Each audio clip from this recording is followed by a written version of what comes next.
Cinema शौकीन सबका स्वागत करता है। आज हम बात करने वाले हैं क्लीन के बारे में। ये कहानी है क्लीन नाम के एक आदमी की जो कचरा उठाता है, लेकिन जब कुछ लोग उससे पंगा लेते हैं तब क्लीन सबको दिखाता है कि वो असल में क्या चीज है। कहानी की शुरुआत होती है और हम क्लीन को देखते हैं जो हर जगह से कचरा उठा रहा है। वो रोज आकर के यहाँ से कचरा उठाता है और सारे कचरों को ट्रक में डालने लगता है। तब हमें पता लगता है कि जिस एरिया से वो कचरा उठाता है यहाँ पर सिर्फ और सिर्फ गैंगस्टर्स रहते हैं, लेकिन क्लीन को इस बात से कोई फर्क नहीं पड़ता। वो सारे कचरों को लेता है और यहाँ से निकल पड़ता है, लेकिन जाने के बाद वो हमेशा ही सारे कचरों को चेक भी करता है कि अंदर कोई काम की चीज तो नहीं है, और जब भी उसे कोई काम की चीज मिलती है तब वो उसे रिपेयर करके ठीक करता है और ठीक करने के बाद ले जा करके कबाड़ी को बेच देता है, जिससे उसे थोड़े एक्स्ट्रा पैसे मिल जाते हैं। तभी यहाँ पर हमें क्लीन के लाइफ के बारे में भी कुछ बातें पता लगती हैं कि थोड़े समय पहले उसका तलाक हो गया है, इसीलिए क्लीन अकेला रहता है। क्लीन की एक छोटी सी बच्ची थी जिसकी मौत हो चुकी है और क्लीन अपने आप को अपनी बेटी के मौत का जिम्मेदार मानता है,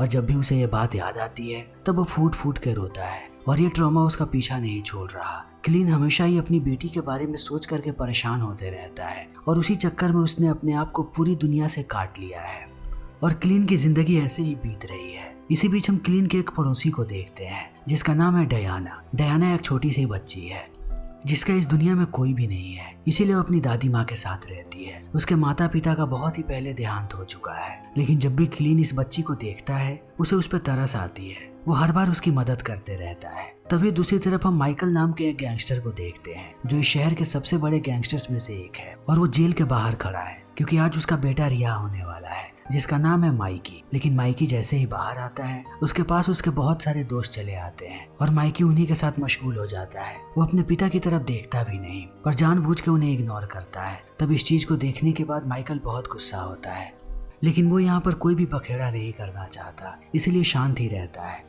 तब माइकी निकल जाता है अपने दोस्तों के साथ। इसी बीच रात में हम देखते हैं क्लीन को जो एक बार फिर से कचरा उठा रहा है। तभी वो देखता है माइकल के पूरे गैंग को जो कुछ ऐसी चीजें कर रहे हैं जिन्हें देखने के बाद क्लीन को भी शक होने लगता है कि ये काम तो बिल्कुल भी लीगल नहीं है, और यहाँ पर सारे लोगों के पास बंदूकें भी है। यहीं पर माइकल एक अपना रेस्टोरेंट चलाता है जिसमें वो मछलियाँ बेचता है, लेकिन सबको पता है कि मछलियों के बिजनेस के आड़ में वो क्या करता है। उसकी सारी मछलियाँ चाइना से आती हैं जिनमें ड्रग्स होता है, और इन सारे ड्रग्स को माइकल बड़े ही आसानी से पूरे शहर में बेचने लगता है। क्लीन जैसे ही इन चीजों को देखता है वो अपना मुंह मोड़ लेता है क्योंकि वो किसी भी झमेले में नहीं पड़ना चाहता, वो सिर्फ अपने काम पे फोकस करना चाहता है। तभी हम माइकल को देखते हैं जो जैसे ही सारी मछलियों को चेक करता है वो अपने डिस्ट्रीब्यूटर पे गुस्सा हो जाता है क्योंकि जितनी भी चीजें उसने डिस्ट्रीब्यूटर को बताई थी ये चीजें बिल्कुल भी वैसी नहीं है। उसने नियमों का उल्लंघन किया है और ये बात माइकल को बिल्कुल भी पसंद नहीं है। तभी हम क्लीन को देखते हैं जो अपने घर से निकल रहा होता है। तब वो देखता है कि डयाना पैदल जा रही है। फिर वो उससे पूछता है कि तुम पैदल क्यों जा रही हो। तब डयाना बताती है कि अब स्कूल का बस इधर नहीं आता, इसीलिए मुझे पैदल ही जाना पड़ेगा, और दादी की जो कार है वो खराब हो चुकी है, तब मेरे पास कोई और रास्ता नहीं बचा। फिर क्लीन कहता है कि मेरी गाड़ी में आकर के बैठ जाओ, मैं तुम्हें स्कूल छोड़ देता हूँ। तब डयाना आके बैठ भी जाती है,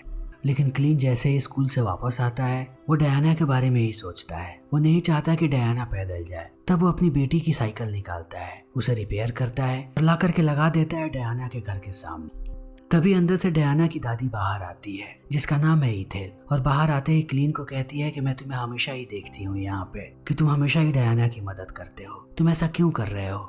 तब क्लीन कहता है कि ये सब कुछ मैं अपने आप के लिए करता हूँ क्योंकि मेरे साथ कुछ ऐसा हुआ है जो चीज मुझे हमेशा ही परेशान करती रहती है, लेकिन जब मैं डयाना की मदद करता हूँ तब मेरा दर्द कम होने लगता है। फिर इन सारी बातों को सुनने के बाद इथेल कहती है कि तुम एक अच्छे इंसान हो, हमेशा ऐसे ही बने रहना। तब क्लीन यहाँ से निकल जाता है। तभी हम माइकल को देखते हैं जो सबको ड्रग्स दे रहा है पूरे शहर में ले जाकर के बेचने के लिए, लेकिन वो जैसे ही बाहर आता है उसकी नजर फिर से मछलियों पे पड़ती है। तब वो देखता है कि इनकी क्वालिटी कितनी खराब है, यानी कि चाइना वालों ने फिर से अग्रीमेंट को तोड़ा है, और इस बार माइकल और भी ज्यादा आग बबूला हो जाता है और वो अपने आप को रोक भी नहीं पाता। फिर वो एक हथौड़ा उठाता है और कुरियर बॉय को पीटने लगता है, वो भी बड़ी ही बेरहमी के साथ। जल्दी ही कुरियर बॉय खून से लथपथ हो जाता है और मिकी इन सारी चीजों को देख रहा होता है। अपने पिता का ये रूप उसे हमेशा ही परेशान करता है। वो नहीं चाहता कि माइकल किसी को इतनी बेरहमी से पीटे, लेकिन माइकल के सर पे खून सवार है, वो किसी की भी नहीं सुनने वाला। वो ऐसे ही कुरियर बॉय को पीटते रहता है और सारे लोग खड़े होकर के तमाशा देखते हैं, लेकिन कोई भी माइकल के सामने खड़ा नहीं होता। और माइकल को भी ये बात भली भांति पता है कि कोई भी उसके सामने खड़ा नहीं होगा, इसीलिए वो सड़क पर भी किसी को मारने से नहीं चूकता, क्योंकि उसे किसी से किसी बात का कोई भी खतरा नहीं है और ना ही वो किसी से डरता है। फिर वो इस आदमी को मारने के बाद सबकी आंखों में आंखें डाल करके देखता है, ताकि सबको एहसास हो जाए कि कोई इस बारे में कभी भी बात नहीं कर सकता। तभी रात में हम क्लीन को देखते हैं, जो वापस आता है कचरा उठाने। लेकिन माइकल के रेस्टोरेंट के पास से वो जैसे ही कचरा उठाता है, उसे बहुत ही गंदी बदबू आती है और वो देखता है कि हर तरफ खून के धब्बे हैं। फिर वो भी सोच में पड़ जाता है। तभी उसके पास माइकल आ जाता है और कुछ पैसे निकाल करके देता है क्लीन को कि क्लीन इस बारे में भूल जाए और कभी भी कहीं भी इस बारे में बात ना करे। तब क्लीन कहता है कि मैं बस अपना काम कर रहा हूँ, मुझे तुम्हारे पैसे नहीं चाहिए, क्योंकि मैं किसी भी झमेले में नहीं पड़ना चाहता। और इतना कहते ही वो यहाँ से निकल जाता है।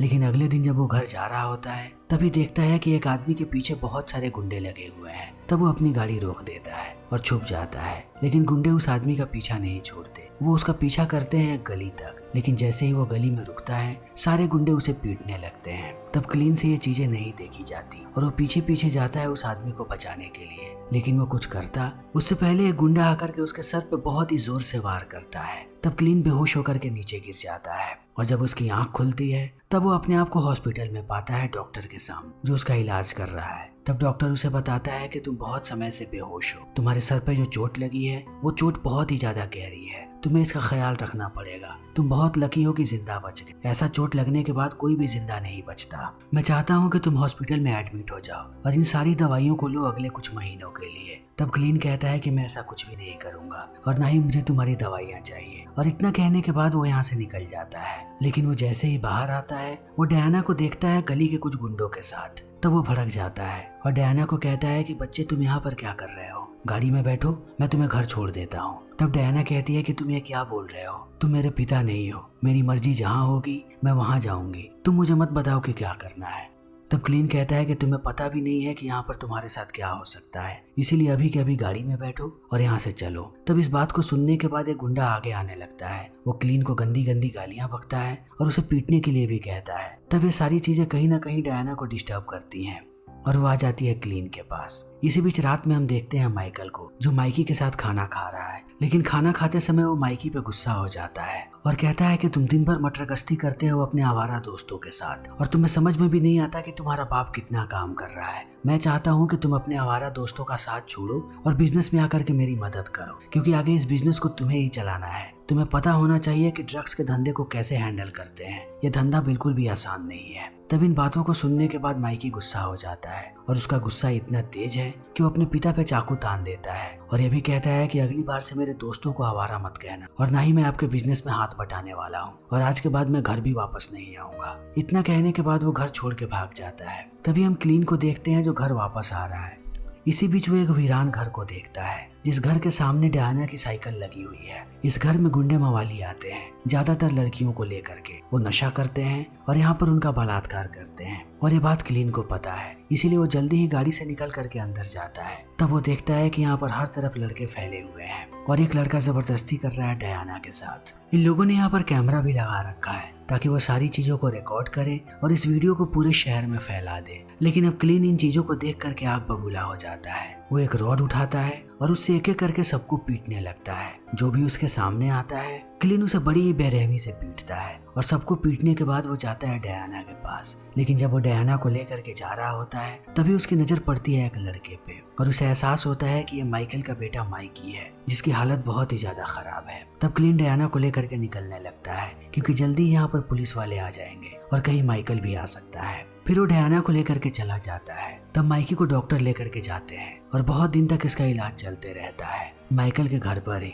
फिर जैसे ही माइकी को होश आता है, डॉक्टर पूरा कंडीशन बताने लगता है माइकल को। वो कहता है कि इसकी हालत बहुत ही ज्यादा खराब है, धीरे धीरे इसकी बॉडी रिकवर कर जाएगी, लेकिन इसके चेहरे पर जितने भी दाग धब्बे हैं और जितने भी स्कार्स हैं वो कभी भी खत्म नहीं होंगे। उसके लिए हमें इसकी सर्जरी करनी पड़ेगी। उसके साथ साथ ये कभी भी ठीक से बोल नहीं पाएगा, क्योंकि चोट इसके वोकल कॉर्ड्स पे लगी है और अगर जल्दी ही इसका ऑपरेशन नहीं किया गया तब धीरे धीरे इसके बॉडी के और भी ऑर्गन्स खराब होने लगेंगे और कहीं इसकी मौत भी हो सकती है। तो हमें जल्दी ही इसका ऑपरेशन करना है। तब इन बातों को सुनने के बाद माइकल कहता है कि अब मैं इसका इलाज नहीं करवा सकता, अपनी हालत के लिए ये खुद जिम्मेदार है। इसने कभी भी मेरी बात नहीं सुनी। मैं इसे हमेशा ही समझाता रहा कि इसे क्या करना चाहिए, लेकिन ये अपने राह पे चला और उसी की वजह से आज इसकी ऐसी हालत हुई है। और माइकी इन सारी बातों को सुन रहा होता है। अपने पिता के इन शब्दों को सुनने के बाद वो टूट जाता है और समय ऐसे ही बीतने लगता है। तब थोड़े समय के बाद एक पुलिस इंस्पेक्टर आता है माइकल के पास, जिसका नाम है फ्रैंक, और कहता है कि हम अभी भी इस हादसे की तफ्तीश कर रहे हैं। अब हमें पता लग गया है कि किसने मारा है आपके बेटे को। और इतना कहने के बाद वो एक वीडियो दिखाता है माइकल को, जिसमें साफ साफ क्लीन की शक्ल नजर आ रही है। माइकल जैसे ही क्लीन को देखता है वो आग बबूला हो जाता है और कहता है कि उस लड़की को बचाने के लिए माइकल ने मेरे बेटे को मारा। इसका मतलब माइकल उस लड़की के करीब है। तो तुम जाओ और जा करके उस लड़की को और उसकी दादी को मार दो और उन्हें मारने के बाद तुम क्लीन को लेकर के मेरे पास आना। फिर हमें पता लगता है कि इस शहर की पूरी पुलिस माइकल के जेब में है। वो जो चाहे वो करवा सकता है और अभी पुलिस वाला वही करेगा जो माइकल चाहता है। तभी हम क्लीन को देखते हैं। क्लीन को पहले से ही अंदेशा था कि माइकल बदला लेगा और बदला लेने के लिए वो सबसे पहले डायना और उसकी दादी के पास आएगा। इसीलिए वो इन दोनों को लेकर के शहर से बाहर जा रहा है ताकि वो दोनों सुरक्षित रहें। लेकिन वो जैसे ही थोड़ा आगे निकलता है वो देखता है कि एक पुलिस की गाड़ी उसका पीछा कर रही है। तब वो गाड़ी को रोक देता है और निश्चय करता है कि वो अपने सारे गुनाहों को कबूल कर लेगा और अपने आप को पुलिस के हवाले कर देगा ताकि डायना और उसकी दादी जिंदा रहे। लेकिन जब वो गाड़ी रोक करके खड़ा होता है तभी वो देखता है कि पुलिस वाला किसी को कॉल कर रहा है। फिर वो समझ जाता है कि पुलिस वाला माइकल को ही कॉल कर रहा है और अगर क्लीन यहाँ पर रुका रहा तब इनमें से कोई भी जिंदा नहीं बचेगा। तब वो गाड़ी लेकर के भागने लगता है। पुलिस वाले उसका पीछा करते रहते हैं लेकिन क्लीन उन्हें चकमा देकर के यहाँ से बहुत ही दूर निकल जाता है और जाकर के एक रेस्टोरेंट के पास अपनी गाड़ी को रोकता है। तब डायना और उसकी दादी वॉशरूम की तरफ चले जाते हैं लेकिन क्लीन जानता है कि उसे अपनी गाड़ी को बदलना पड़ेगा। इस गाड़ी का नंबर चला गया है पुलिस वालों के पास। तब वो गाड़ी का लॉक खोलता है और उसके अंदर जाने लगता है। तब तक यहाँ पर माइकल के बहुत सारे लोग चले आते हैं और वो क्लीन की गाड़ी को भी देख लेते हैं। उन्हें ये बात पता नहीं होती कि क्लीन बाहर ही है। तब वो जाने लगते हैं मॉल के अंदर। तभी हम डायना को देखते हैं जो अपनी दादी के साथ बाहर आ रही होती है। लेकिन वो जैसे ही इतने सारे गुंडों को देखती है ये दोनों भाग करके जाने लगते हैं बेसमेंट की तरफ। तब ये गुंडे उनका पीछा करने लगते हैं और क्लीन भी बाहर से इन सारी चीजों को देख लेता है। तब वो आता है गुंडों के पीछे। वो बेसमेंट में जाता है और एक एक को बड़ी ही बेरहमी से पीटता है और जिस तरीके से वो सारे लोगों का कत्ल करता है इस चीज को देखने के बाद डायना दंग रह जाती है और उसकी दादी भी। तब वो उससे पूछते हैं कि आखिर तुम हो कौन, जिस तरीके से तुमने इतने सारे लोगों को मारा इससे मैं समझ चुकी हूँ कि तुम कचरा उठाने वाले नहीं। तब क्लीन अपनी कहानी सुनाता है कि एक समय में वो एक हिटमैन हुआ करता था, वो भी सबसे खतरनाक। लेकिन जब उसकी बेटी की मौत हुई तब उसे लगा कि उसके बुरे कर्मों की सजा उसकी बेटी को मिली है। तब से उसने हिटमैन वाला काम छोड़ दिया और उसकी पत्नी भी उसे छोड़ करके चली गई। फिर क्लीन अपने आप को सजा देने लगा और कचरे का काम शुरू कर दिया ताकि उस पर कोई भी शक ना करे और वो धीरे धीरे रिकवर कर जाए। और अब ये सारी कहानियां सुनाने के बाद क्लीन इन्हें लेकर के जाता है एक मोटेल में जो सुरक्षित है और उन्हें वहां छोड़ करके अपने घर वापस आता है और सारे छुपाए हुए पैसों को बाहर निकालता है। उसे पता है कि माइकल के लोग इनका पीछा कभी भी नहीं छोड़ने वाले। तो अगर डायना और उसकी दादी को अच्छी जिंदगी देनी है तब उसे माइकल के पूरे गिरोह को खत्म करना पड़ेगा और इसके लिए उसे चाहिए हथियार। तब सबसे पहले क्लीन बहुत सारे खतरनाक हथियारों को खरीदता है ताकि वो सारे लोगों का मुकाबला कर सके। तभी हम फ्रैंक को देखते हैं जो पहुंचता है माइकल के पास और उसे बताता है कि तुम्हारे सारे लोगों को क्लीन ने मार दिया। तब मैंने उसके बारे में पता लगाया क्योंकि कोई भी कचरे वाला इतने सारे लोगों को नहीं मार सकता। तब मुझे पता लगा कि क्लीन एक हिटमैन हुआ करता था जिसे सारे लोग एंजल ऑफ डेथ कहते थे क्योंकि वो जिसे भी मारता था बहुत ही बेरहमी से मारता था। और अब हमारा मुकाबला उसी आदमी से है जिसे मारना बिल्कुल भी आसान नहीं होगा।